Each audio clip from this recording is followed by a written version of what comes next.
টিচাৰবোৰ মানে বড়ো সাহিত্যৰ কৈ আছিল দিয়া নাই বড়ো মাধ্যমৰ নিযুক্তি মানে টিচাৰ এপইণ্টমেণ্ট টিচাৰটো এপইণ্টমেণ্ট যি ধৰণে পোষ্ট হয় বাৰে বাৰেতো আমি টেট পাতি আছোঁ তাততো কোনো নিযুক্তিৰ বাধাটো একো নাই খালি আবেদনহে কৰিব লাগে বহুত মানে পোষ্ট খালী আছে মানে সেইটো ডিপেণ্ড কৰে টেটত পাছ কৰা ষ্টুডেণ্টৰ ওপৰত আমাৰতো এতিয়াও এডভাৰটাইজ চলি আছে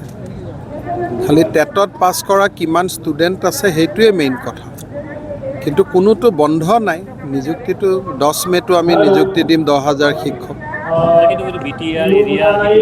বিটিআৰ এৰিয়াত নিযুক্তিৰ দায়িত্বটো হ'ল বিটিআৰ কৰ্তৃপক্ষ ইয়াত অসম চৰকাৰৰ লগততো একো নাই গতিকে বিটিআৰৰ যিখিনি স্কুল আছে 3rd grade 4th grade 2nd grade গোটেই নিযুক্তিটো বিটিআৰে কৰিব তাততো অসম চৰকাৰতো কোনো হস্তক্ষেপ নাই খালি অসম চৰকাৰে এটাই কাম কৰি দিব লাগে তেওঁলোকক টেট পাতি দিব লাগে তেওঁলোকে ৰিকুৱেষ্ট কৰিলে আমি টেট পৰীক্ষা পাতিব পাৰোঁ কাৰণ বিটিআৰৰ নিযুক্তি লৈ পেলাই অসম চৰকাৰতো একো কথা নাই